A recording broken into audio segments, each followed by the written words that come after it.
ये पाचन कहानियां जो बताती हैं क्यों पति अपनी पत्नी से डरते हैं।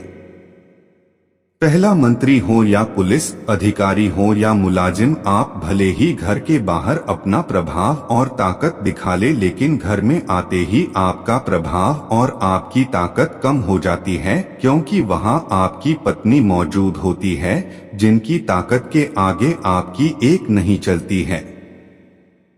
ऐसी बातें अक्सर लोग एक दूसरे से करते हैं और इस विषय पर बहुत से चुटकुले और जोक्स भी बने हैं। इन सब की वजह क्या है, आपने कभी सोचा है? दरअसल इन सब के पीछे 5 पौराणिक कहानियां हैं जिनमें इस प्रश्न का उत्तर छुपा हुआ है। दूसरा, सृष्टि में स्त्रियों को उत्पन्न करने वाले भगवान भोलेनाथ माने जाते हैं।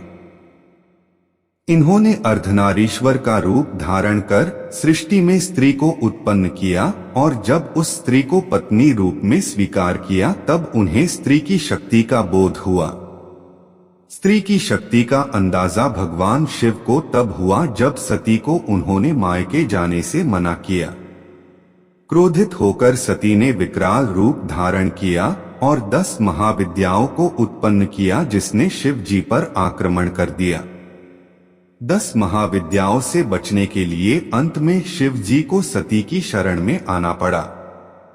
यानी भगवान शिव और सती ने इस बात को तय कर दिया कि पति पर हमेशा पत्नी का राज रहेगा।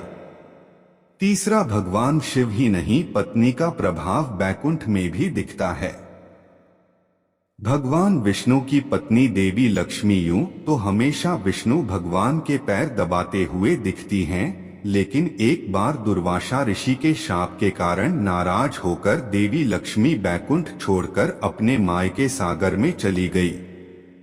इसके बाद देवलोक सहित बैकुंठ में भी अंधेरा छा गया। बैकुंठ का वैभव समाप्त हो गया। इसके बाद सागर मंथन करने पर देवी लक्ष्मी पुनः प्रकट हुई और फिर विष्णु ने कभी देवी लक्ष्मी को नाराज करने का जोखिम नहीं उठाया। कहते हैं हर स्त्री में देवी लक्ष्मी का वास होता है, जो गृहलक्ष्मी कहलाती है। यह जानती है कि इनके कारण ही घर में सुख शांति है, इसलिए यह अपनी ताकत का लोहा मनवाकर रखती हैं। चौथा, शिव और विष्णु जब पत्नी की ताकत को स्वीकार करते हैं तो भला ब्रह्मा जी इससे कैसे बच सकते हैं? त्रिदेवों में सृष्टिकर्ता के पद पर विराजमान ब्रह्मा जी देवी सरस्वती की सत्ता को स्वीकार करते हैं, क्योंकि एक बार पुष्कर में ब्रह्मा जी ने यज्ञ का आयोजन किया और देवी सरस्वती के यज्ञ स्थल तक पहुंचने में समय लग गया, तो गायत्री नाम की कन्या से विवाह कर लिया। देवी सरस्वती ने जब ब्रह्मा के साथ गायत्री को देखा तो ब्रह्मा जी को शाप दे दिया कि आपकी पूजा कहीं नहीं होगी, और रुठकर रत्नागिरी पर्वत पर चली गई।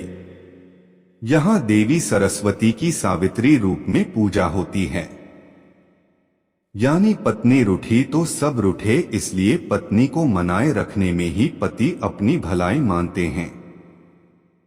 5वां, देवी सती ने जब पार्वती के रूप में पुनर्जन्म लेकर भगवान शिव से विवाह किया तब भगवान शिव के सामने संतान प्राप्ति की इच्छा प्रकट की।